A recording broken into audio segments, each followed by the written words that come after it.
Pues muy buenas tardes. Vamos a retomar las sesiones, esta vez con la mesa 13, que trata el subtema de las fuentes para la historia urbana. Entonces, pues la va a moderar la doctora Leonor Reyes, a quien le cedo la palabra. Pues buenas tardes a todos, bienvenidos a esta mesa número 13. Y bueno, vamos a dar inicio con la ponencia Cómo estudiar las experiencias de autoconstrucción en la historia urbana de México, algunas reflexiones en torno a la historiografía y las fuentes. En este caso nos va a presentar la doctora María Eugenia Durante, de la División de Ciencias y Artes para el Diseño de la Universidad Metropolitana, Unidad Azcapotzalco. Les recordamos a todos nuestros ponentes que tienen 20 minutos y se les indicará cuando les queden 5. ¿Ok? Muchas gracias. Muy bien, yo soy María Eugenia Durante, soy de Argentina, soy doctora en estudios urbanos pero arquitecta de origen, y luego devine en estas investigaciones sobre experiencias de autoconstrucción, experiencias de construcción popular de la ciudad, producción social del hábitat, como quieran decirle, un poco por mi propia participación también como asesora de movimientos de pobladores en la ciudad de La Plata, en Argentina. Sobre la ponencia particularmente que un poco les vengo a contar hoy, es parte de una primer fase exploratoria de un plan de trabajo de una beca postdoctoral del UNAM, que voy a iniciar recién en septiembre de este año, y que un poco busca, y su objetivo principal es hacer un mapeo y una caracterización de las diversas experiencias y debates que se dan en México sobre la autoconstrucción en los años 70 y 80 particularmente.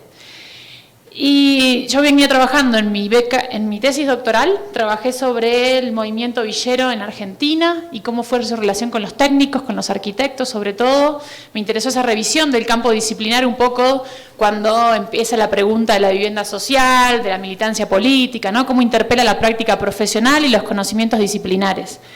Luego devine en una beca postdoctoral de Argentina, que trabajé el exilio de muchos arquitectos a México particularmente, no solo argentinos, sino también conosureños, gracias a los cuales conocí diversas experiencias que estaban dando aquí en México, y ahí devino mi interés por particularmente profundizar en las discusiones que se dan por estas tierras. La ponencia busca hacer unas reflexiones sueltas, obviamente exploratorias y aún en trabajo, sobre las fuentes documentales particularmente, ¿no? Las potencialidades, las posibilidades, las limitaciones también para encontrar las fuentes documentales, para estudiar las experiencias de estas formas de construcción alternativas, ¿no?, de la ciudad. Y en ese sentido, primero reconocer, ¿no?, que la autoconstrucción, por lo menos en los campos donde yo estoy discutiendo, lo primero que se nos viene a la cabeza es esta discusión entre Turner y Pradilla Cobos, ¿no?, entre la libertad para construir o la sobreexplotación de la fuerza de trabajo. Y cuando uno se pone a explorar el caso mexicano de esos años, se encuentra que hay una diversidad mayor en la discusión, y no es solamente esos dos focos, que luego en los que se simplificó un poco la discusión cuando se llevó al resto del continente. Pero además la autoconstrucción, como pongo ahí, desde tiempos inmemoriales, ¿no?, incalculables, si se considera la autoconstrucción como aquella forma de los pobladores por construir su espacio físico, viene desde tiempos incalculables, ¿no?, como los pueblos han construido las ciudades. Hacia los años 50 se convirtió en el mecanismo financiado por organismos internacionales, ¿no?, para ciertas políticas de ayuda mutua que llamaban esfuerzo propio en diversos países de la región. Pero también lo utilizaron diversas organizaciones políticas de izquierda en diferentes barriadas, también en Latinoamérica, porque veían en ellas procesos emancipatorios, ¿no?, de nuevas relaciones a la hora de producir esos espacios posibles, tanto en los procesos de producción como en esos hábitats, ¿no?, construidos, ¿no?, prefigurar nuevas formas de vivir juntos y de producir ese espacio donde vivir juntos. Y desde los años 70 particularmente, ya hacia fines de los 60, hay una discusión muy fuerte que se da sobre, bueno, por un lado este marco de los organismos internacionales financiando estos mecanismos, ¿no?, las organizaciones de base también motorizándolos desde las barriadas. Entonces se da esta discusión que alimentan un poco Turner y Pradilla también, pero hay una infinidad de experiencias, o por lo menos en el primer mapeo y observación que yo veo en México, como en otros países de Latinoamérica, se dan diversidad de estrategias prácticas en los territorios y articulación de estos mismos actores. actores que van a utilizar recursos del BID, o actores que van a utilizar recursos autogestionados, actores que van a utilizar recursos de los gobiernos locales, sin embargo van a dar cuentas de experiencias muy distintas. Por lo cual me parece interesante recurrir a esta historia reciente de la autoconstrucción justamente para complejizar nuevamente esta discusión, porque hasta el día de hoy la autoproducción, como pongo ahí a lo último, sigue siendo un mecanismo utilizado, ¿no? Tanto acá en México como en otros países de Latinoamérica, sigue siendo una política pública clave, muchas veces utilizada para achicar el costo, ¿no? que genera el proceso de producción de la obra, muchas otras veces para fortalecer los procesos de organización comunitaria, etcétera, etcétera, pero bueno, vamos a discutir después si quieren. Yo voy a apretar, disculpen, ahí. Y en esto, nada, me parecía que igual había que hacer una aclaración de por qué usaba autoconstrucción como palabra. Yo lo uso como una categoría nativa, ¿no? Porque en esas épocas se habla de autoconstrucción.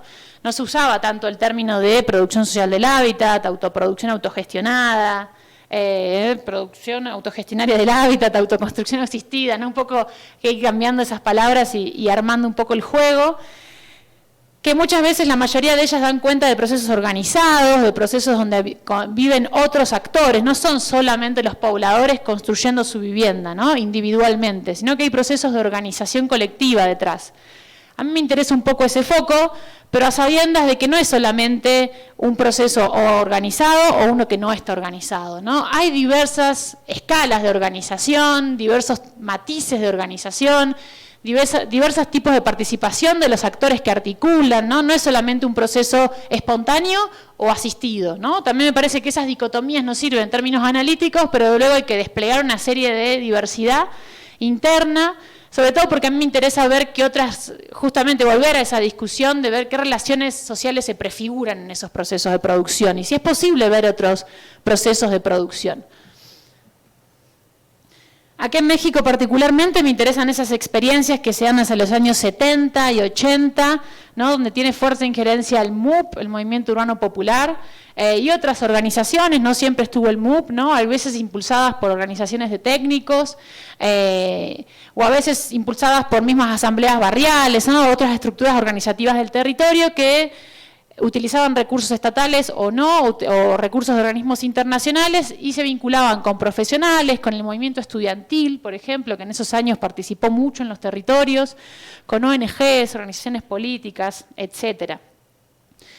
Y pasando más a la discusión yo me preguntaba, bueno, ¿con qué fuentes trabajar estas experiencias? Yo vengo un poco igual del trabajo de la tesis doctoral, donde también rastreé experiencias similares en Argentina, entonces yo un poco fui a buscar fuentes similares a las que yo había trabajado en la tesis doctoral, por eso es una previa un poco que está engrosada en este tipo de fuentes, ¿no? Yo venía con un trabajo previo similar, y en este sentido me parece que, como en todos casos, son muy interesantes las fuentes orales, claramente, ¿no? Los testimonios y las entrevistas de muchos protagonistas que ya están entrados en edad, por lo cual es interesante ir a buscarlos lo antes posible.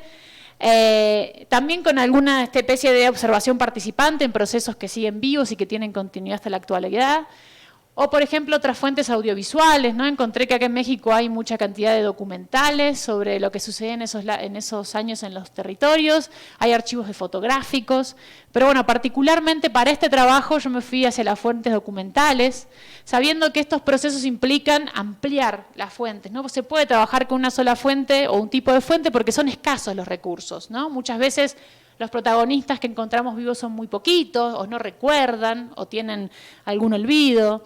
Las fuentes documentales, como coloco en esta otra diapositiva particularmente, muchas veces han sido quemadas, han sido olvidadas, han sido traspapeladas en los exilios, ¿no? En los viajes de los protagonistas. A su vez, hay una historia reprimida, ¿no? Hay una historia de violencia que ocurre en esos años. Acá en México también. Yo vengo a Argentina y veo un poco la dictadura, ¿no? El antes y el después también que ocurre con esa fuerte violencia sistemática desde el Estado. Pero aquí en México también hay una violencia del Estado. Hay diferentes organizaciones que persiguen a los movimientos guerrilleros, a organizaciones políticas con otras ideas. Había una persecución, por ejemplo, a los compañeros exiliados que venían a ayudar y a colaborar con estos procesos. Hay una experiencia traumática, ¿no? En torno a eso. Entonces también hay que tener en cuenta a la hora de estudiar estos procesos y esa historia reciente. A la vez me encuentro con que son procesos de producción no oficiales, no registrados, experiencias informales, llamémosle, ¿no? Hay una historia no oficial. Yo que vengo de la arquitectura y el urbanismo, esto es bastante oculto siempre, ¿no? No siempre no se encuentra en los libros de la historia del urbanismo desarrollado, muy desarrollado, ¿no? Porque aparecen algunas pinceladas, pero un poco lo discutíamos en la mesa anterior. Aparecen a veces estas experiencias como experiencias icónicas, ¿no? Como experiencias únicas, excepcionales e irrepetibles. Entonces, también algo que vengo trabajando desde la tesis es ver las relaciones, las continuidades, ¿no? Entonces, es interesante ver qué documentos persisten, ¿no? Qué archivos subsisten, quiénes resguardaron estos documentos, ¿no? Es otra pregunta que me hago en torno a las fuentes. ¿Cómo llegan hasta mí estos documentos? Son procesos en los que es difícil encontrar imágenes bonitas, ¿no? Procesos exitosos, ¿no? Porque muchas veces son procesos inacabados. Acá se habla de una arquitectura como proceso, no como objeto, entonces no hay fotos para poder publicar en las revistas de arquitectura, ¿no? Hay discusiones, hay debates, hay procesos de trabajo territorial que pocas veces fueron documentados. Entonces es bien complejo poder encontrar esta serie de fuentes. Entonces me hacía la pregunta y un poco se me ocurrió organizar la cuestión de las fuentes en torno a los archivos, decía yo, como una forma de pensarlos como documentos organizados, ¿no? Sistematizados de alguna manera, porque no todos son archivos públicos, por ejemplo, los que yo voy a comentar. Algunos son archivos personales, archivos de la militancia, archivos comunitarios, como le dicen. Pero que bueno, obliga a este tema a buscar y a rastrear por todos lados esta serie de documentos, ¿no? Y a su vez, trascender esta mirada de ir a buscar el documento de la experiencia en particular. Yo no me fui a ver los documentos solo de Palo Alto o ir a ver los documentos de el Pedregal de Santo Domingo, ¿no? Traté de ver documentos que me permitan ver el contexto donde se daban estas experiencias. Ahora les cuento dónde estuve viendo. Un poco primero los archivos públicos. No estuve viendo dónde es mi intención ver, no, tampoco es que tengo un trabajo, como les comentaba, era una cuestión bien inicial y bien exploratoria. Están los archivos públicos, ¿no? Los archivos de instituciones oficiales que en esa época se encargaron de financiar las políticas en el territorio, como FONAPO, FONAVIT o la SAJOP, ¿no? Que fueron las que financiaron varios de los procesos en el territorio. Y en muchos de esos archivos es interesante que nos podemos encontrar con una diversidad de materiales, no solamente los informes, ¿no? De cuando se termina la política y se le evalúa, sino también algunos materiales que eran entregados en el territorio, ¿no? Como esta cartilla de FONAPO. Y también acá en México es bien interesante y me parece que es un documento para trabajar estos procesos en profundidad, que son los manuales de autoconstrucción. Algunos de instituciones públicas y otros no, algunos son de universidades, organismos internacionales, hay diferentes fuentes, pero muchos se los encuentran en estos archivos públicos, y es un documento que es interesante porque muestra justamente el enfoque, ¿no? Del que se le daba a estos procesos desde la institución que lo coordinara, ¿no? Y en México hay manuales desde los 30, ¿no? Yo creo que por esta vocación un poco de la alfabetización, ¿no? Que viene post-revolución, que va con los manuales, y de hecho los primeros son sobre escuelas rurales. Hay una tradición, me parece, de la manual de la autoconstrucción que es bien particular y que hay que profundizar. Después los archivos universitarios, y acá no solamente digo el archivo que se encuentra en las universidades, sino que generan los propios actores de la universidad y la academia, que en estos procesos se vinculan con fuerza. En estas épocas el movimiento estudiantil, por ejemplo, post-68, hay quienes definen que se van a los barrios, ¿no? Que el frente de masas estaba en los territorios. Entonces vamos a encontrar un movimiento estudiantil muy presente en las barriadas acá en México. Entonces sus propios archivos, indagar en las propias trayectorias de estos movimientos estudiantiles nos puede dar letra para reconstruirlas. También las tesis de grado, por ejemplo, muestran la preocupación de esos estudiantes. Este es un listado de un par de tesis que encontré con una simple búsqueda, tesis del UNAM, de grado, todas apuntaban a estudiar la autoconstrucción, el cooperativismo, a ver diversas experiencias, a proponer cuestiones de mejora, etcétera. También es de la tesis de grado, me parece que son materiales muy valiosos, donde hay desde empiria, que ellos mismos estudiantes construyeron desde los territorios, entrevistas, bueno, una infinidad de documentos bien interesantes sobre los que profundizar. Después, otra arista por la que también me parece interesante es la discusión profesional en la que se insertan estas experiencias, y fue mi ingreso, por lo menos en Argentina, y fue el bastante fructífero, que me encontré con las revistas especializadas y los congresos, ¿no? Y que los mismos profesionales que se vinculaban al territorio con los movimientos registraban estas discusiones en las revistas de la época, ¿no? Y lo cual da cuenta, o para mí siempre dio cuenta, de la magnitud de estas discusiones. Porque claramente revistas que van a mostrar fotos bonitas de las obras de arquitectura y de urbanismo que estén dando cuenta de la discusión sobre el ejido o la cuestión de la vivienda social, implica que había una discusión álgida, ¿no? En ese momento, implica que había una discusión que permeaba también en los espacios de la discusión más hegemónica del campo.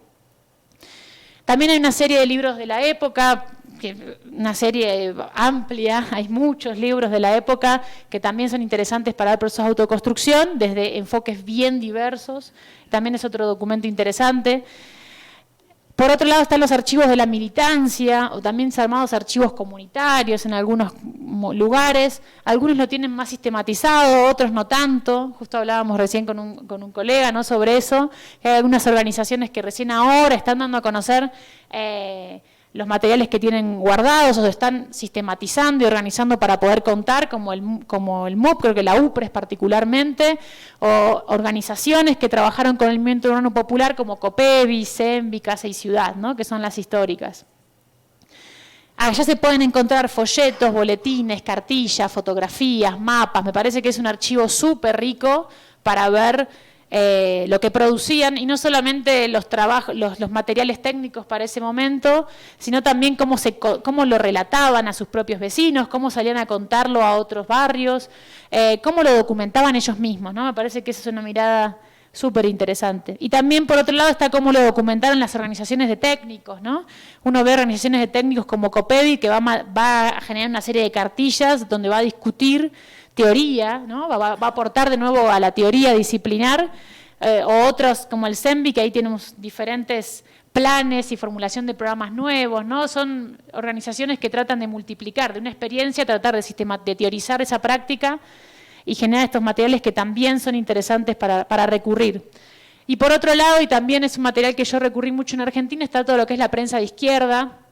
Aquí en México hay una serie de publicaciones sistemáticas que hicieron organizaciones políticas, como Punto Crítico, El Martillo, que por ejemplo Punto Crítico tiene infinidad de data cuenta de procesos en el territorio, de lucha por la vivienda, de lucha por la tierra, de procesos de organización en torno a esto mismo. Y lo que me pareció más interesante sobre todo de estas publicaciones es que ampliaba la mirada más allá de la zona metropolitana del Valle de México. Y eso también es interesante, las experiencias no se dieron solo en esta zona, sino cuando uno se pone a abrir un poco la mirada, se encuentra con infinidad de movimientos en muchos lugares de México. Este es un material, me parece súper valioso, el Punto Crítico, para encontrar esas experiencias en todo el país. Y por último, un poquito sobre los archivos de la represión, que también es una documentación que ahora se puede encontrar en parte digitalizada. Si uno busca, va a encontrar que hay fichas de seguimiento y de control de los movimientos de urbano popular, de las coordinadoras, ¿no?, de la CONAMUP, de técnicos de las cooperativas, ¿no? El propio Enrique Ortiz tiene una ficha, el René Coulomb. O sea, podemos ver hasta cómo los perseguían, qué controlaban, en qué actividades estaban insertos y cómo eso lo veía el Estado, ¿no? Y ese Estado de ese momento. Un trabajo bien exploratorio que buscaba abrir y contar un poco de dónde me parece que hay diversos tipos de información, porque me parece que no solo hay que triangular las fuentes, sino triangular los archivos, ¿no? Decía, como triangular en dónde uno va a buscar las cosas, y también triangular porque son momentos complejos de la historia, ¿no? Son estos procesos traumáticos, procesos que, justo también charlaba con este colega, digo, yo trabajé en la beca anterior los exilios, y por ejemplo va a haber exiliados que van a ser afines al gobierno de Echeverría, y va a haber otros que van a decir, no, yo me voy con ciertas organizaciones y van a estar en contra. Entonces también va a haber diferentes perspectivas sobre lo que financiaba el Estado, por ejemplo, ¿no? Los técnicos que entran al Estado. Es un proceso complejo, contradictorio, y que aún hay heridas abiertas, ¿no? En Argentina se encuentran todavía heridas abiertas, discusiones no saldadas entre los propios protagonistas, por lo cual es complejo volver sobre este proceso, pero yo creo entonces que cuantos más triangulación, cuantos más uno pueda abrir el panorama, encontrarse con diversos documentos, vamos a poder tener más pistas para ver, reconstruir estas historias que me parece que son parte, ¿no? Tendrían que ser parte de la historia oficial del urbanismo y la arquitectura, ¿no? Para la formación. Un poco lo dejo ahí, si terminamos justito. Gracias.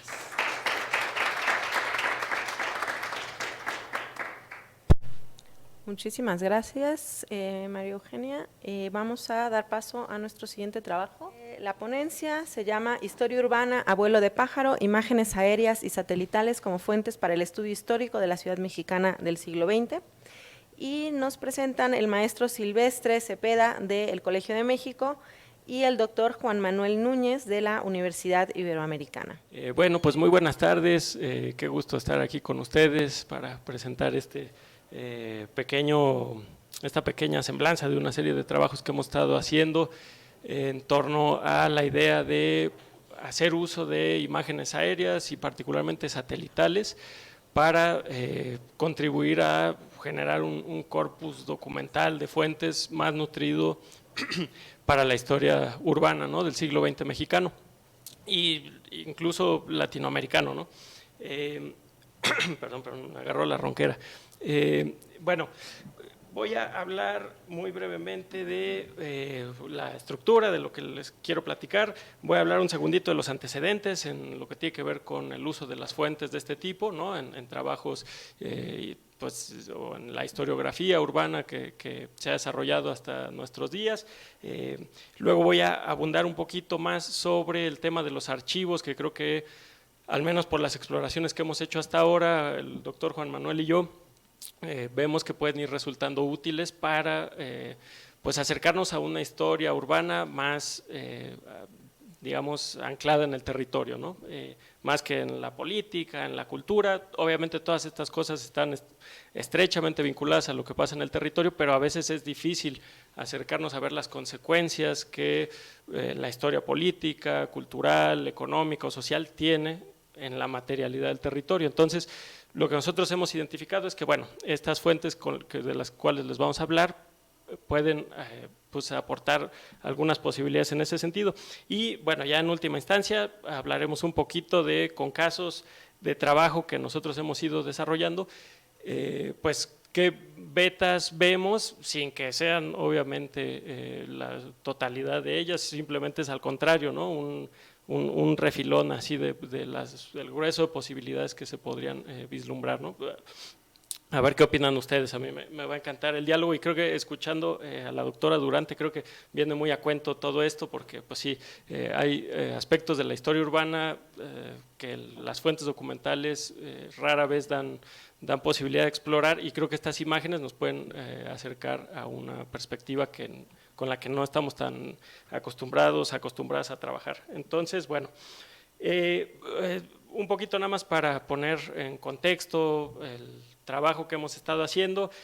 Voy a mencionar un par de, a manera de estado de la cuestión, un par de autores que han pues utilizado la imagen, digamos, la imagen sinóptica, aquella imagen que pretende dar una idea de conjunto de un espacio, de un territorio, como fuente para la historia, ¿no? Destacan Alejandrina Escudero, del Instituto de Estéticas de la UNAM, ha trabajado mucho con las fotografías de las que vamos a hablar más adelante, del fondo de la Fundación ICA. Lourdes Roca, también del Instituto Mora, desde un punto de vista un poco más digamos, de la filosofía del método, se ha acercado también a este tipo de fuentes e imágenes. Y, por ejemplo, Gerardo Martínez, que fue el compañero que dio la presentación de la conferencia magistral al inicio de estas sesiones, él también ha trabajado, por ejemplo, con las imágenes panorámicas, ¿no?, los panoramas que se hacían a principios del siglo XX en distintas ciudades mexicanas, para tratar de pues ver pues qué de esa riqueza informativa que está en esas imágenes nos puede resultar útil, o al menos que le ha resultado útil a él para hacer historia de Aguascalientes, de la Ciudad de México. Pues de eso pues ha escrito, ha hablado, ¿no? Entonces, digamos, ellos son historiadores así de formación y pues muy en consecuencia con ese bagaje metodológico que tienen, pues como que vuelcan las imágenes, las supeditan un poco, y esto lo digo afirmativamente y no como algo malo, sino como algo bueno, logran ponerlas al servicio de una narrativa histórica, ¿no?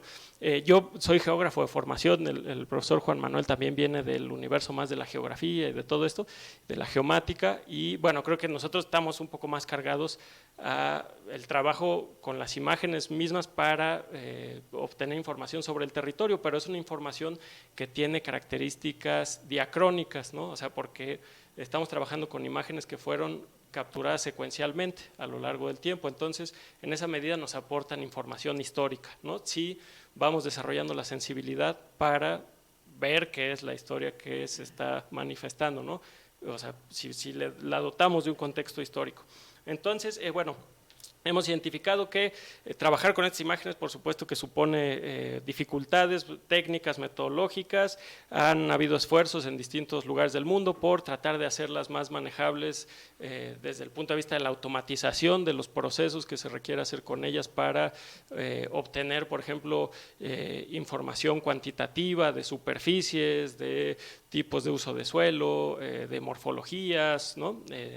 Este es un trabajo que está en proceso, muchos investigadores e investigadoras en el mundo están tratando de desarrollar mecanismos para que estos procesos que son muy intensivos en tiempo, consumen mucho tiempo, pues se agilicen y podamos tener una mayor accesibilidad, con mayor velocidad a la información contenida en estas fuentes, ¿no?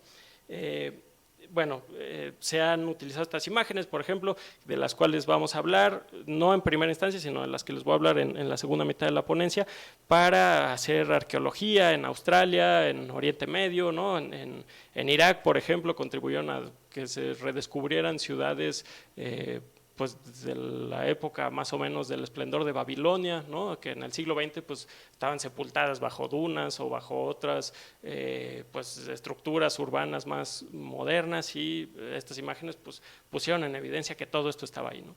Esto, bueno, nos está remontando milenios atrás, esperemos que lo que viene a continuación nos permita ver la pertinencia del uso de estas imágenes para el siglo XX mexicano, ¿no? Bueno, les voy a hablar rápidamente de las características de las colecciones con las que vamos a trabajar en el resto de la presentación. Por un lado está pues la colección que se derivó de toda la producción de la empresa Aerofoto, que ustedes probablemente han escuchado, conocen. Fue una empresa fundada a principios de los 30 y que a partir de 1932 empezó a hacer una captura y un registro sistemático mediante técnicas de aerofotografía ya muy estandarizadas de la superficie del territorio mexicano, en particular de la zona central, pues la más poblada, y en particular de la Cuenca de México, y en particular del casco urbano de la Ciudad de México que había sido construido hasta ese momento, ¿no? Digamos, Aerofoto tiene como antecedente pues el trabajo de empresas como la Fairchild American Survey, que era una empresa que se desarrolló en Estados Unidos, en California, y que también hizo levantamientos durante los 20, por ejemplo, de muchas ciudades de la frontera sur de California y también de la frontera norte de Baja California y de Sonora, ¿no? Entonces eso hay que considerarlo como una fuente relevante quizá para historiadores, historiadoras de esas regiones del país.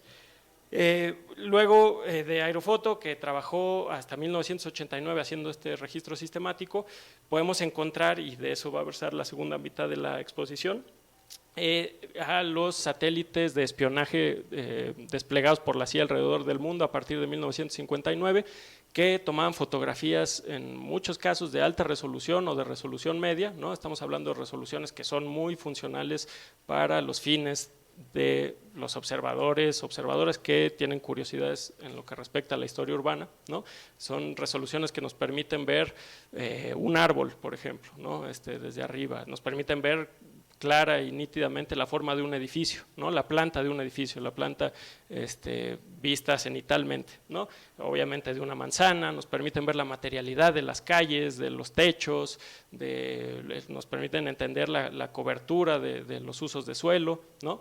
Y estamos hablando de algo que pues no es necesariamente tan accesible en el grueso de las fuentes, por ejemplo, que ofrecen los organismos gubernamentales que se dedican a este tipo de tareas de levantamiento de información geográfica como el INEGI, que fue a partir de mediados de los 70s, principios de los 80s, que empezaron a hacer un universo de información que nos permitía entender cómo es el uso de suelo en nuestro país, ¿no? En nuestro territorio. Bueno, aquí tenemos fuentes que nos permiten acercarnos a esa información, pero a esa información relativa a la década de los 30 en adelante, ¿no? Entonces, nosotros consideramos que eso pues, es un tesoro, ¿no? En términos pues sí, como fuente histórica.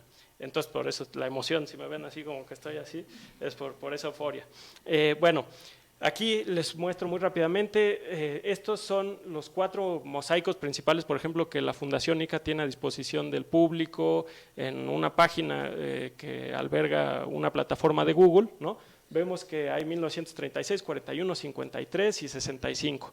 Todos esos mosaicos tienen una cobertura que incluye, por supuesto, digamos, el casco urbano de la Ciudad de México y buena parte de los márgenes rurales, urbanos, ¿no? En este estatus de transición entre lo urbano y lo rural, ahí lo podemos observar y, digamos, es ya de por sí rico y relevante para un año, pero si nosotros hacemos la observación, como les decía, diacrónica de estos mosaicos, y ponemos a comparar la información del 36 con la del 41, pues ahí vemos claramente qué se transformó, cómo se transformó, ¿no? Y podemos entonces empezar a hacernos preguntas en torno a los sujetos que llevaron a cabo esa transformación. Entonces, bueno, aquí también pongo una imagen de Oaxaca, por ejemplo, para escapar de este chilangocentrismo y que se vea que también hay otros espacios urbanos registrados en la colección de la Fundación ICA, que pues creo que viene muy a cuento mencionar pues, que tiene más de, o cerca de 1 millón de fotografías, ¿no? De más de 120 zonas urbanas. Entonces hay una riqueza que trasciende por mucho este centralismo que nos caracteriza en México, ¿no? Así de que son las fuentes fotográficas o cartográficas más así precisas y tal, son de la Ciudad de México. Bueno, vemos que no están así. Sí hay más de la Ciudad de México, pero hay mucho de muchos otros territorios, ¿no? En el país. Menciono muy rápidamente cómo yo he estado en particular, por ejemplo, trabajando con estas imágenes. Este es un pequeño fotograma que da cuenta de un ejercicio de fotointerpretación que estoy haciendo. Mi tesis de doctorado consiste en tratar de hacer una historia material de las transformaciones que se dieron en el paisaje de la Ciudad de México, en el territorio de la Cuenca de México, derivadas del advenimiento del automóvil. Entonces a mí me interesa mucho saber y cuantificar cómo se fueron asfaltando los espacios, cómo se fueron cambiando los materiales de construcción, en qué momentos, en qué territorios, y esto, pues lo que estoy haciendo en la tesis doctoral es tratar de ligar esto con su contexto histórico, ¿no? Apuntalándolo con otras fuentes documentales. Entonces, aquí en amarillo, por ejemplo, podemos ver que yo hice un ejercicio de fotointerpretación para delimitar los polígonos de vialidades no asfaltadas y vialidades sí asfaltadas en azul, y esto pues para 1936, ¿no? Esta es información que al menos en mi búsqueda documental yo no he encontrado ninguna fuente cartográfica, ¿no? Y traigo a colación este ejemplo pues porque es lo que yo estoy haciendo, pero estoy seguro que aquí a todos se les ocurrirían 1000 maneras distintas de usar estas imágenes, ¿no? Y de extraer información relevante para distintas investigaciones. La idea es hacer una secuencia, ¿no? de momentos territoriales. Aquí yo estoy trabajando desde 1900, luego 1920, ¿no? Voy mapeando cómo se va desarrollando lo que he llamado el modelo asfáltico de ciudad, y pues la idea es seguir en ese proceso de hacer esta secuencia hasta, pues no sé, hasta donde me dé tiempo con la beca y eso, pero bueno, estas imágenes son una fuente importantísima, ¿no? En ese sentido, porque estoy observando la materialidad de las transformaciones urbanas, ¿no? Es lo que me importa, y eso en las fotografías, como sabemos, pues se ve transparentemente. Por otro lado, está esta segunda fuente muy relevante con la que hemos estado trabajando y que hemos encontrado, que son las imágenes satelitales derivadas de estos programas de espionaje echados a andar por la CIA y las Fuerzas Armadas de Estados Unidos, que a partir de 1959 pusieron en órbita una serie de 8 satélites, a los cuales llamaron Corona, porque así era el nombre del programa, y luego otra serie de 4 satélites que llamaron Gambito, que registraron también en media y alta resolución, pues básicamente todas las tierras emergidas del planeta Tierra. Empezaron fotografiando el territorio soviético y obviamente a los cubanos, y en fin, pero acabaron por registrar todo el planeta, ¿no? Todo México está cartografiado. Es interesantísima la historia de ese programa en términos tecnológicos, políticos. Si tienen interés, les recomiendo que se echen una zambullida. Vaya, en muchos sentidos parece una historia irreal, pero bueno, como les decía, todo México, o casi todo México, está cartografiado, no cartografiado, ha sido registrado en estos registros satelitales, ¿no? Bueno, a ver, ahorita entonces si se empiezan a proyectar los mapitas estos, la idea, lo que van a ver es, cómo están las bandas, distribuidas las bandas por las que circulaban los satélites vistos desde arriba y los registros que dichos satélites hicieron del territorio mexicano, ¿no? Entonces, ahorita van a ver, por ejemplo, que en el mapa que van a encontrar arriba a la izquierda, van a ver en más verde las imágenes que están en mayor resolución, en más alta resolución, ¿no? En verde un poquito más amarillento van a ver las que están en resolución media y en amarillo las de baja resolución, que esas la verdad no serían tan útiles para estudios urbanos así ya de una cierta, pues sí, que toman en cuenta criterios como la morfología urbana o la materialidad, pues ya la verdad es que es difícil obtener ese tipo de información de las imágenes de baja resolución, pero como les decía, hay imágenes de muy buena resolución, completamente funcionales para los fines de la historiadora, el historiador urbano, en prácticamente todo el territorio de México, sobre todo en las partes más pobladas y en donde más crecimiento urbano ha habido, con excepción de Monterrey, ni modo, por los regios, pero digamos el grueso del país está registrado desde mediados de los 60 en adelante, ¿no? Antes de que empezara, digamos, ya había empezado, pero antes de que ya se volviera una cosa así de crecimiento exponencial, la expansión de la mancha urbana, ¿no? En urbes como la Ciudad de México, como Guadalajara, como, en fin, ¿no? Entonces, aquí vemos cómo está la temporalidad de los registros. Entre más verdecito, también vemos que es más temprano el registro, entre más cálido el tono, es posterior el registro, ¿no? Entonces, pues esta zona, por ejemplo, de la Cuenca de México y sus alrededores, quedó registrada a partir de 1966 a 68, ¿no? Es lo que vemos aquí. Ahora, no todas las imágenes de ese fondo han sido digitalizadas ni georreferenciadas. Ahí es como el 8.56% de las imágenes las que han sido digitalizadas por el equipo de la NASA, que es quien se encargó de manejar el acervo. Sin embargo, el universo de las que sí están digitalizadas aporta información valiosísima. Aquí vemos que para México, para la Ciudad de México y, por ejemplo, pues Querétaro, Toluca, Pachuca, acá está, todo esto es Guanajuato, Querétaro, en Morelos, en Cuernavaca, Puebla, Tlaxcala, ¿no? Son zonas urbanas muy, pues sí, que han visto una transformación paisajística, territorial, muy trascendente en las últimas décadas, pues está registrado ese antes, ¿no? Y ese durante la transformación. Bueno, esto era nada más para ilustrar cómo, pues sí, las zonas urbanas han crecido más en la segunda mitad del siglo XX y a partir de los 60 en particular en regiones como Latinoamérica, ¿no? Entonces, en esa medida, pues estas imágenes nos dan una idea de cómo pudo haber sido pues todo el territorio en el que nos desenvolvemos antes de esta gran explosión urbana.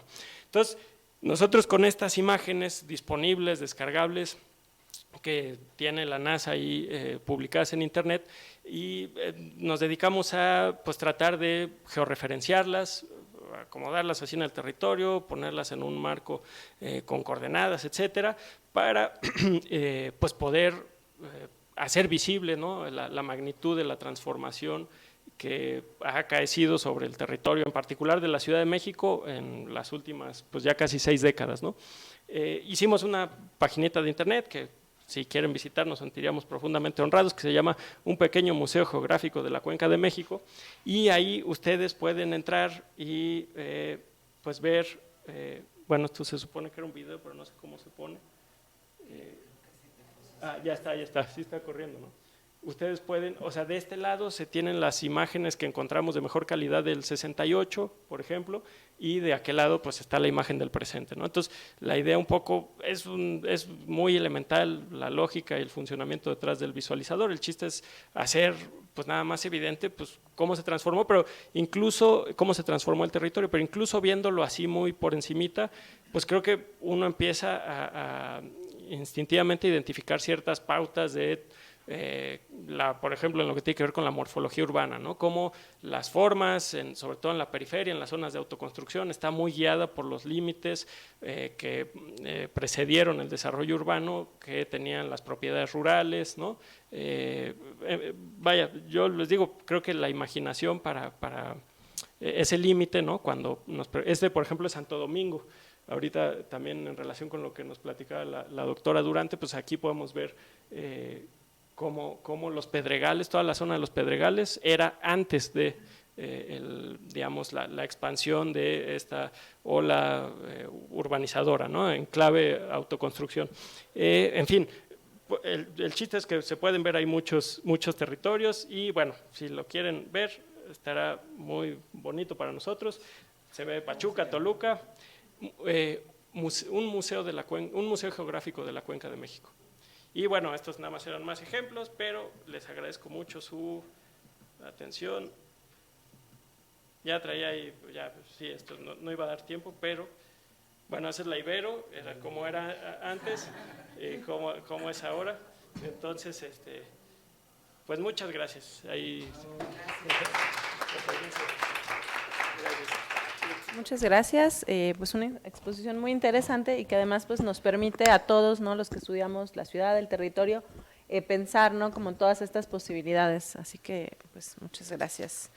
Bueno, vamos a cerrar la mesa con nuestro último ponente. Él nos va a presentar la ponencia Las fuentes para la historia urbana de la villa de San Agustín de las Cuevas, hoy zona centro de Tlalpan, 1529-1855. Y nuestro ponente es el maestro Lázaro González Frutis, investigador independiente. Pues muy buenas tardes a todos. Me siento muy honrado de poder participar en este foro de historia urbana mexicana.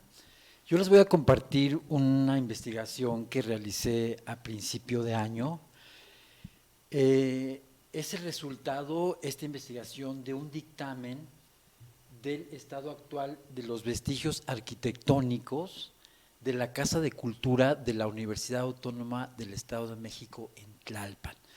A mí me habían invitado a hacer una serie de conferencias en Toluca, porque la universidad va a cumplir 60 años, pero desconocía que la Universidad Autónoma del Estado de México tiene una Casa de Cultura aquí en Tlalpan, que hoy constituye la alcaldía más grande de la Ciudad de México, y me invitaron a hacer esta documentación de estos vestigios arquitectónicos, y derivado de esta investigación encontré otros datos que me ayudaron a reconstruir la historia urbana de la villa de San Agustín de las Cuevas, hoy centro de Tlalpan. Lo primero que tengo que resaltar es que la historia de la villa de San Agustín de las Cuevas, al igual que muchas áreas urbanas de la Ciudad de México, ha sido muy estudiada y que tiene alrededor de 31 cronistas la alcaldía. Yo creo que es una de las alcaldías con mayores cronistas, y estamos viendo un mapa de San Agustín de las Cuevas, al cual actualmente Tlalpan. Este mapa fue elaborado en 1715, pero está basado en cómo era el territorio en 1532. De manera que este primer mapa me va a dar una idea, aunque fue hecho en una etapa muy posterior a cómo se representó iconográficamente, y la primera fuente importante para este estudio fue el Archivo General de la Nación. Después, la parte fundamental de la investigación era si donde está ubicada la Casa de Cultura había estos vestigios y de qué eran esos vestigios que me estaban encargando datar. De manera que lo primero que investigué fue con el cronista de la alcaldía de Tlalpan, don Salvador Padilla, y él me dijo que esos vestigios donde estaban ubicados la universidad eran los vestigios del hospicio franciscano de los monjes dieguinos que iban a evangelizar a Filipinas. De manera que desconocía completamente que en Tlalpan hubiera existido algún tipo de esta arquitectura religiosa tan importante en la historiografía de México, porque yo solo conocía la parroquia de San Agustín, que es la parroquia de San Agustín de las Cuevas. De manera que va a ser Bernat Martí Oroval, un doctor en filosofía por la Universidad de Valencia, quien se va a dedicar a estudiar este hospicio franciscano de la Purísima, y lo primero que encontré fue esta escritura notarial de la toma de posesión del hospicio de San Agustín de las Cuevas el 18 de marzo de 1630, o sea, estamos hablando de principios del siglo XVII, cuando Tlalpan era un lugar extraordinario dentro de la Ciudad de México, y debido a su benignidad del clima, grandes personajes de la nobleza de la ciudad establecieron sus casonas ahí, de manera que era importantísimo destacar que dentro de estas grandes propiedades se hubiera establecido este hospicio franciscano, cuya misión más importante era dar albergue a los misioneros que venían de España. Hacían una parada obligatoria en México, en este hospicio de Tlalpan, claro que había mucho más, y se reponían aquí alrededor de 8 meses y continuaban su travesía a las Islas Filipinas. No sabíamos tampoco, hay un libro que se llama Los Hospicios franciscanos en México, pero este especialmente de San Agustín de las Cuevas no venía absolutamente nada. De manera que encontrar esta escritura notarial que vemos aquí en la tercera imagen, que esa es la escritura original, en donde hay una viuda, doña María Quintana, quien está haciendo esta donación a estos frailes filipinos para otorgar un gran terreno en el centro histórico de Tlalpan. También se encontraron las cartas originales de los constructores del hospicio, que son estos 3 documentos que vemos aquí, y estas fuentes de primer nivel tenemos que enfatizar que se encuentran en el archivo de San Francisco el Grande, en Madrid, en España. Estos documentos no existen en México. Digamos que las cartas originales de los constructores de este hospicio, por alguna razón extraña, permanecieron en Filipinas, y por alguna razón extraña fueron transportados a su casa, ya que la provincia de San Gregorio Magno pertenecía a una casa de monjes dieguinos de Madrid, de manera que eran como su madre, digamos, y que estos 3 documentos fueron a parar a este archivo de San Francisco el Grande. Después dentro de mi investigación de este hospicio, encontré esta fotografía que es la fachada principal del hospicio franciscano de la Purísima, con sus ruinas ya tapiadas y sus puertas ya tapiadas cerca de 1930. Ven ustedes la dimensión del hospicio, es una dimensión monumental, un edificio de estilo manierista que va a tener una gran portada. Vean ustedes una portada con algunas reminiscencias clasicistas, decíamos en estilo manierista, y alineado a eje, sus ventanas balcón con las accesorias de la planta baja. Este monasterio, este hospicio fue creciendo con un programa interesantísimo arquitectónico que tampoco conocíamos cómo eran los programas en los hospicios en México. De manera que esta investigación a través de esas cartas nos ayudaron a descubrir cómo podían estar conformados los programas arquitectónicos de estos edificios. Y por supuesto que este tenía doble patio con fuente al centro, tenía celdas a donde habitaban estos misioneros que estaban alrededor de 2 años en este hospicio reponiéndose, decíamos, de enfermedades, y era muy probable que en algunas ocasiones pudieran estudiar alguna de las lenguas indígenas a donde estos llegaban, y muchas veces aprendían tagalo, que era la lengua que iban a predicar en Filipinas, de manera que mientras se reponían en este hospicio, pues aprendían estas acciones de enseñanza. Aquí estamos viendo la calle Libertad y Vicente en Tlalpan. Esta fotografía que también nos ayudó, las fotografías antiguas, sería otro de los documentos de primera línea, de primera clase, para poder nosotros evaluar y poder investigar el hospicio. Aquí estamos viendo la fachada de lo que sería en la calle posterior, en lo que hoy es Triunfo de la Libertad. Vean ustedes una construcción, decíamos, de estilo monumental, construida toda en piedra de tesonte de la erupción del volcán Xitle. Estuvo aplanado con cal y arena con río de baba de nopal. Vemos del lado derecho la destrucción del hospicio que se llevó durante la Guerra de Independencia en México, en la etapa ya alrededor de 1830. Un gran hospicio que se perdió. Vean ustedes dentro de la investigación que realizamos nosotros, estos 2 monumentos que les estoy presentando no los conocían en Tlalpan. Cuando nosotros hicimos el levantamiento arquitectónico de las ruinas, encontramos esta portada que, si ustedes se dan cuenta, es una portada de carácter religioso, con una puerta zigzagueante, la planta en la parte baja, de manera que nosotros creemos que se le puede atribuir a Fray Francisco de la Magdalena en la primera etapa constructiva del hospicio. Y vean ustedes una concha que en el símbolo de la religión católica significa la gracia derramada de Dios, de manera que consideramos que es una portada de refectorio dentro, o una sala principal dentro del hospicio de estos misioneros.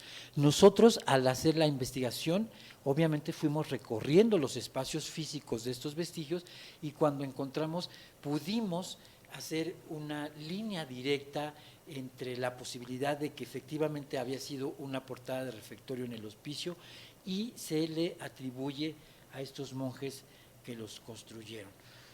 Este otro mapa es un mapa relevante, también no se conocía en la historia de Tlalpan.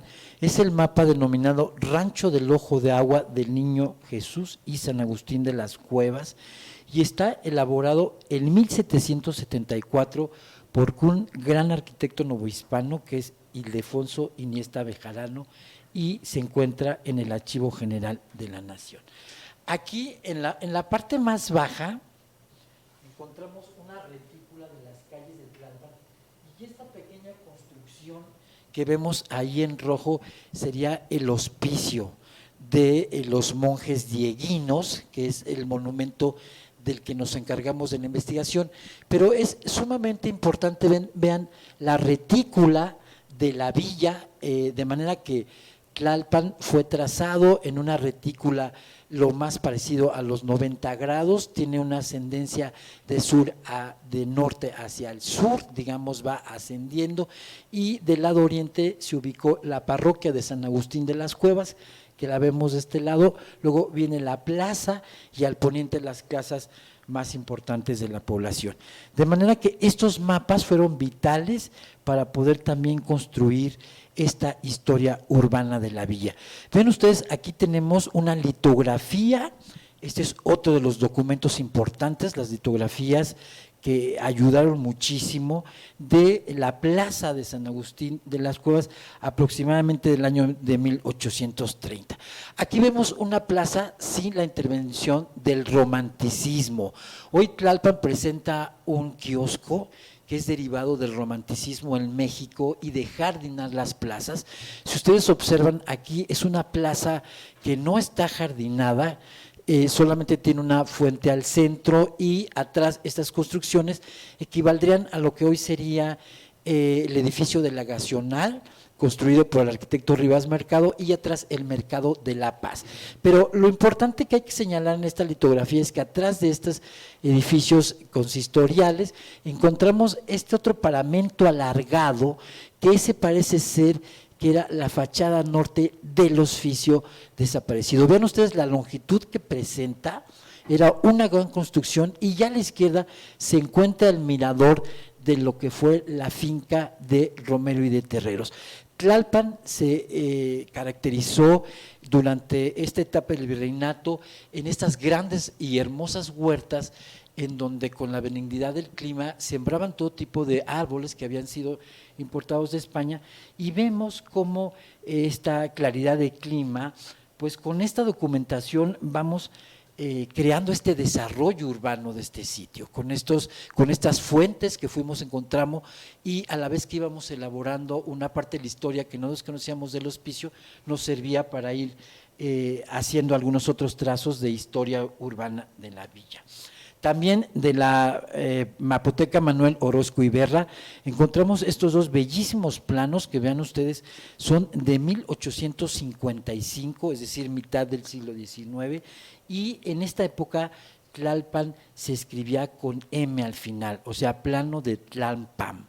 Vean ustedes la iconografía de estos dos hermosos planos que están hechos por los alumnos de la práctica y supervisados por los ingenieros Francisco Morales, presentan color, y hay una parte que ven ustedes una forma de U que está muy cerca de la plaza, es una forma de U que es lo que yo hipotetizo que podría ser toda una manzana que ocupó este hospicio. El cronista de Tlalpan, don Salvador, que hizo una investigación conmigo, don Salvador Padilla, no coincide con esta hipótesis, y en las fuentes de ambas, tanto de las suyas como de las nuestras, pues yo le decía, es que este plano muestra una gran unidad constructiva en forma de C, que bien podría ser el hospicio y que sí ocupa toda una manzana. Él me dice que no, que eso no es suficiente, encontrar un mapa de esto no es suficiente, sería este que vemos aquí, esta forma de C que vemos ahí, y que no estaba de acuerdo, que no era una fuente suficiente para asegurar tal conjetura, de manera que estos dos mapas quedan como testimonio junto con la litografía que mostré de mi hipótesis de que pudo haber sido. Este es un acercamiento, vean ustedes el número 4, dice Quinta Salud, San Antonio Mental, doctor Rafael Lavista. Ahí hoy se encuentra la Universidad Pontificia en el número 4, justo atrás del Mercado de la Paz, pero ven ustedes en estos hermosos mapas cómo se aparece una unidad constructiva muy cerca de la Plaza Mayor. Esto en las investigaciones sostuvimos muchos diálogos, él es el cronista principal, digamos el presidente de los 31 que existen, y ahí estamos en la fotografía derecha, pues teniendo algunos intercambios de ideas en lo que fue los vestigios de la Casa de la Cultura de la Universidad de Tlalpan, que ya decíamos fueron los vestigios de este hospicio de las Filipinas. Finalmente quiero mostrar dos litografías de San Agustín de las Cuevas.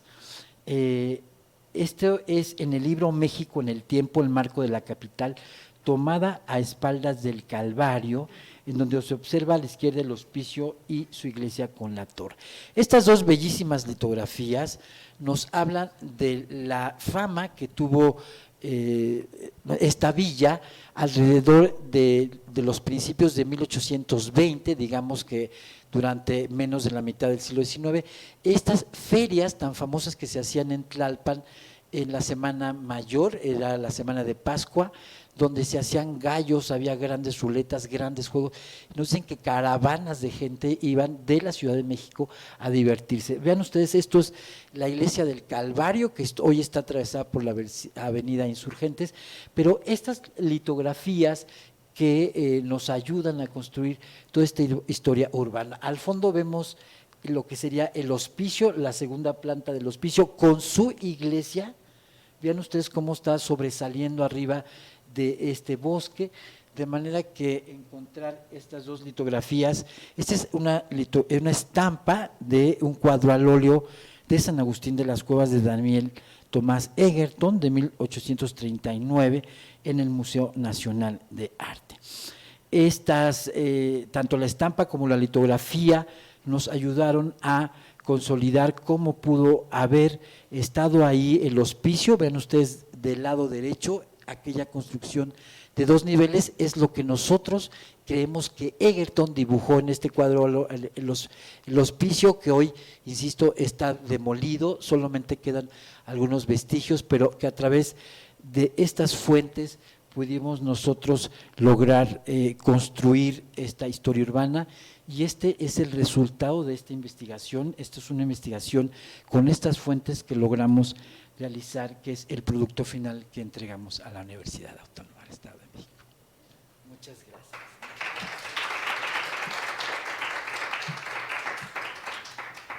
Gracias. Muchas gracias por ajustarse el tiempo, hasta le quedaron como 2 minutos y medio. Pero bueno, vamos a dar paso, los invito a que se queden acá y pues los otros ponentes, si me hacen el favor de acompañarlo. Y vamos a dar espacio breve para algunas preguntas, por favor, preguntas, no ponencias. Y también les pedimos que sean breves en sus respuestas. Si quieren charlar más, seguramente en los pasillos podrán coincidir y profundizar un poco más. Entonces, no sé quién tuviera alguna pregunta. Pues muchísimas gracias, me parecieron fantásticas sus presentaciones. Yo sé que no tenemos mucho tiempo, entonces quisiera nada más hacerle una pregunta al maestro Cepeda.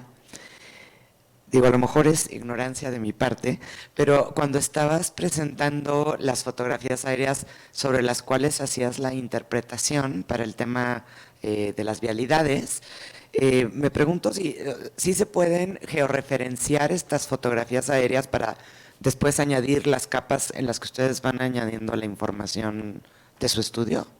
¿Alguna otra pregunta para que estén, a ver, aquí atrás y ahí? Y con esas dos ya cerramos la ronda. Pues era ligada también, por eso me permití una vez. Pero ya se me olvidó justo ahorita. Es que no era eso. Ah, sí, la fotointerpretación es, ¿en qué sentido es foto? ¿Tú con tus ojitos o es color o es temperaturas o no sé? ¿Cómo se interpreta que es asfalto y que no? Y no sé en qué punto vas, porque alguna vez, ya tiene un rato, pero algo supe de lo que estabas haciendo, ¿en qué va la hipótesis esta de que las industrias del asfalto impulsaban o no la urbanización? ¿En qué va ese hallazgo, si es que ya tienes algo? Gracias. Sí, aquí una más y ya con esto. ¿Qué tal? Bueno, muchas gracias a las 3 presentaciones. Me parece que fue una mesa muy interesante y muy complementaria entre los 3 trabajos, ¿no? A mí como que me surgió pues, una reflexión también ahí sobre estas cuestiones, ¿no? O sea, de lo que mencionaba esta María Eugenia sobre la autoconstrucción, que es una práctica pues social, digamos, bastante extendida, pero hasta cierto punto es una práctica social también de las personas que normalmente no tienen historia, ¿no? Por decirlo de alguna forma, o sea, no son, digamos, la forma de construcción ideal o hegemónica o que normalmente se documenta desde la arquitectura profesional, ¿no? Y también me llamaba mucho la atención, en el caso de la fotografía, pues también estos programas de espionaje, ¿no? Hace rato lo comentábamos, Ana Lucía, lo comenté con Ana Lucía y con María Eugenia, estos archivos populares que tienen las organizaciones populares de vivienda, ¿no? Que tienen que reconstruir ellos sus propias historias, ¿no? Y justamente hablábamos de que parte de esa información a veces la encontramos en los archivos de vigilancia social y política del Estado mexicano, ¿no? Y que haya fotografías que tengan también este tipo como de orientaciones y de objetivos me parece algo bastante importante, ¿no? Porque, o sea, me parece que nuevamente hablamos de la forma en la que se produce la información, en la forma en la que se accede y en la forma en la que se difunde, ¿no? Y normalmente las organizaciones populares de vivienda no tienen esa información, ¿no? Incluso lo veíamos también en esta última presentación, normalmente son, pues digamos, repositorios muy locales, ¿no? Repositorios que la propia comunidad va juntando, que va quizás a veces aportando las fotografías familiares, que va aportando los recortes de los periódicos, que van aportando los folletos, ¿no? Y entonces yo quisiera como que preguntarles o pedirles también una reflexión en torno a esta cuestión del acceso, digamos, cómo se da el acceso a estos distintos repositorios y cuál sería, digamos, la importancia de tratar de generar, no sé, un directorio de archivos populares o qué sé yo, de formas de acceso a la información que creo que todavía no están lo suficientemente exploradas, ¿no? O sea, uno de los retos de este tipo de historias urbanas es justamente la documentación, y bueno, agradezco esta mesa que fue bastante nutritiva para mí también, ¿no? Muchas gracias. Y bueno, yo nada más tengo una preguntita rápida. No me quedó muy claro por qué esta persona dice que es aceno si el edificio que se mantienen, bueno, las ruinas, están en ese mismo, o sea, lo que fue ese conjunto, ¿no? Entonces, nada más como por qué él dice que no, sería mi duda. Y bueno, damos paso a las respuestas en el orden de participación. ¿Cómo se da el acceso a esos repositorios, archivos comunitarios, digámosle? Es complejo, ¿no? Porque muchos, como bien decís, no están sistematizados, no están ciertamente institucionalizados, tampoco tienen recursos para hacerlo, ni digitalizarlo siquiera. Y después está toda la discusión, ¿no? ¿Quiénes, para qué y por qué? ¿No? ¿Quiénes producen conocimiento sobre esos archivos? ¿Para qué fines se van a usar? ¿No? A su vez hay archivos comunitarios que están en disputa por eso mismo, ¿no? Las propias comunidades quieren ser las que construyen sus historias, o es el investigador externo que va a venir sobre el archivo, ¿no? A trabajarlo. Entonces yo creo que hay hasta discusiones políticas sobre el archivo que hay que darse, sobre este tipo de archivos, ¿no? Porque justamente no hay historias oficiales, no están en archivos oficiales, pero por algo es, ¿no? Entonces hay hasta una defensa y una resistencia de las mismas comunidades a prestar sus documentos y sus archivos. Entonces yo creo que hay toda una discusión donde uno va a haber que ver dónde se para también en eso, ¿no? Si uno ayuda a la comunidad y se coproduce, como se dice ahora, o hay que alentar a que la hagan sus historias, o bueno, es toda una discusión, parece que es bien interesante, y que a ver si avanzamos sobre eso, ¿no? O por lo menos ponemos de acuerdo un par. Gracias. Muchas gracias. Silvestre. Sí. Bueno, muy rápidamente, sí hay que georreferenciar, o sea, sí es una tarea. A mí me gusta, pero puedo entender que al grueso de la población del mundo le pudiera parecer muy fastidiosa, y es una tarea que toma mucho tiempo. O sea, hay que sentarse y juntar un puntito que uno ve en una imagen con un puntito en una imagen ya referenciada, y eso hacerlo miles o decenas de miles de veces. Entonces, pues sí, me he tardado muchísimo en hacer eso, pero bueno, pues ahí voy. O sea, al final pues creo que es una tarea que puede seguir y seguir, como a mí me divierte, pues, y creo que es constructiva, entonces ahí sigo.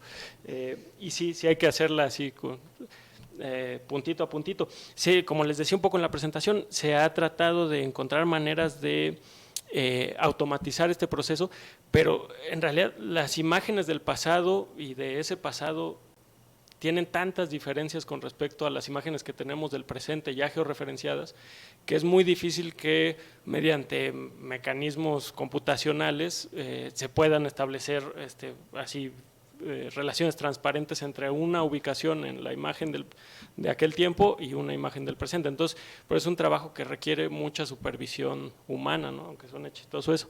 Y lo mismo hay que hacer en el ejercicio de fotointerpretación. Hay mecanismos para clasificar la información geográfica, así se le llama al acto de abstraer. Por ejemplo, si uno observa que hay un arbolito en una imagen satelital, hacer un polígono, trazar un polígono con la forma de ese arbolito y decir, esto es un arbolito, ¿no? Es una forma de clasificar información geográfica y decirle, este pertenece a la categoría de los arbolitos.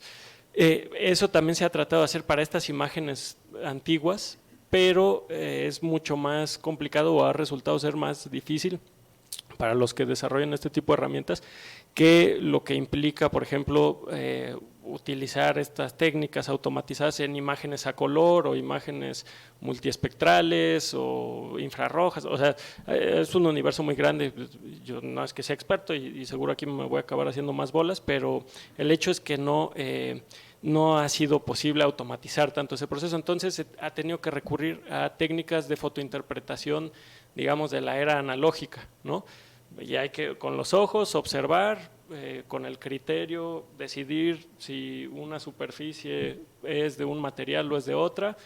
Por supuesto que es posible equivocarse, muchas veces uno se equivoca, pero pues uno está poniendo su mejor intención y otras veces no se equivoca. Entonces, pues ahí se van construyendo capas de información geográfica vectorial, ¿no? En donde pues va habiendo información con su margen de error en la construcción, pero pues que es mejor que exista que no exista, ¿no? Y la idea es irlo refinando. Y bueno, pues sí, con lo del proyecto de los intereses asfalteros, inmobiliarios, automotrices, industriales, pues ahí voy viendo que sí fueron unos sujetos muy, muy protagónicos en la construcción de la ciudad en la que vivimos, y creo que voy concluyendo que por eso es como es, un poco porque estuvieron supeditadas estos intereses. Y sí, bueno, nada más con respecto al comentario del compañero, sí, yo creo que a mí algo que me entusiasma mucho es la idea de poder subvertir, bueno, quizás eso suena muy grandilocuente, pero sí, o sea, subvertir estos documentos, estas imágenes, o sea, que fueron pues hechas para espiar, bueno, ahora ponerlas al servicio de la historia de aquellos o aquellas cuya historia no está tan accesible, ¿no? en fuentes documentales. O sea, muy interesante observar, por ejemplo, los procesos de cambio en Santo Domingo, lo que comenta en Ciudad Neza, vaya, en toda la periferia.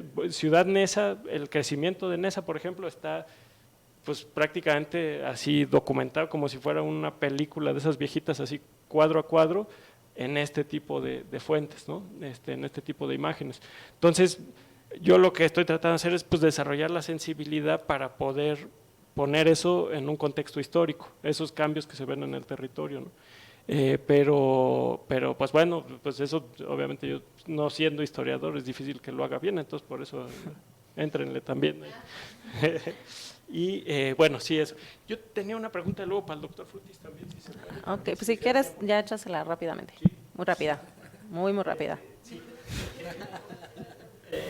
No, es que me intrigó muchísimo esto de Tlalpan como un nodo comunicante entre la Nueva España, Filipinas y España, ¿no? O sea, entonces, ¿qué tanto, por ejemplo, en las mapotecas de Filipinas no habrá material cartográfico sobre el sur de la cuenca de México? ¿Se ha explorado eso? No mucho. O sea, me interesa un chorro porque pues, es también parte de este mismo proceso, ¿no? Que las imágenes vemos, pero que hay que buscar en los mapas para atrás. Sí, muchas gracias, Silvestre. Pues respondiendo y gracias por la pregunta, doctora Salia. Por eso es sumamente importante estos foros de las fuentes de la historia, porque para mí como investigador es suficiente la litografía que encontré de la Plaza Mayor, más los 2 planos en donde observo una unidad constructiva en forma de C, que eso podría ser la manzana completa que ocupó el hospicio. Durante las muchas pláticas que sostuve con el cronista, él me decía que eso no era suficiente para sustentar esta hipótesis, porque me decía, mientras no encuentres un documento que diga que el hospicio medía tal cantidad de varas o tal cantidad de metros, no puedes sustentar con 2 presuntos documentos que podían darte la razón. Por eso era lo que él decía, que porque no había nada escrito y que porque justamente toda esa gran manzana que constituye Congreso, Triunfo de la Libertad, Benito Juárez y Guerrero, donde está la Universidad Pontificia, se han encontrado vestigios arquitectónicos desde gente que vivió de manera prehispánica ahí. Y después era muy probable que se hubiera establecido ahí el hospicio. Sin embargo, como no han dicho los arqueólogos que eso corresponde, cuando yo vi los vestigios, por supuesto que eso les mostré, para mí eso son vestigios del hospicio. Para el cronista no, porque las fuentes no son suficientes en donde diga claramente que ahí estaba el hospicio. Es por eso que difundir estas otras cartas, reconocer estas otras fuentes informativas que no necesariamente tienen que indicarnos en un documento, por eso es importante que estas fuentes de primera instancia, como son los testigos vivos que vieron, que después se convierten en informantes de primera línea, es así como yo reconstruyo esta hipótesis, pero para algunos otros no es suficiente. Y respecto a lo que comentabas, es indudable que Filipinas en estos archivos de una gran cantidad que no solamente va ligada a la historia de los hospicios franciscanos, sino también al galeón de Manila y a todos estos elementos mercantiles que vivió México durante los siglos XVI, XVII y XVIII, que era una gran historia de México, está en los archivos de Filipina, puesto que anotaban todo lo que embarcaba. Cuántos monjes había, cuántos morían en el camino, porque las travesías eran muy largas, muchos morían.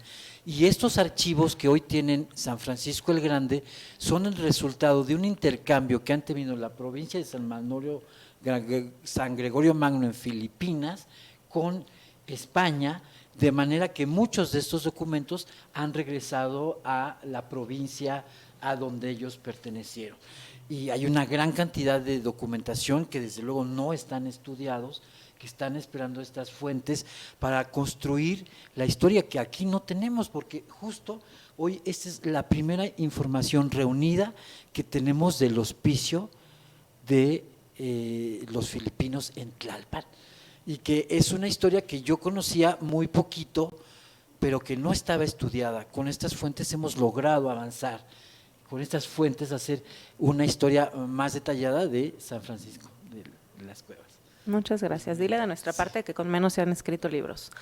Pero bueno, así cerramos esta mesa. Ahora les voy a entregar sus constancias y los invitamos a quedarse en la mesa 14, que también tendrá lugar aquí, y que de igual forma abordará las fuentes para la historia.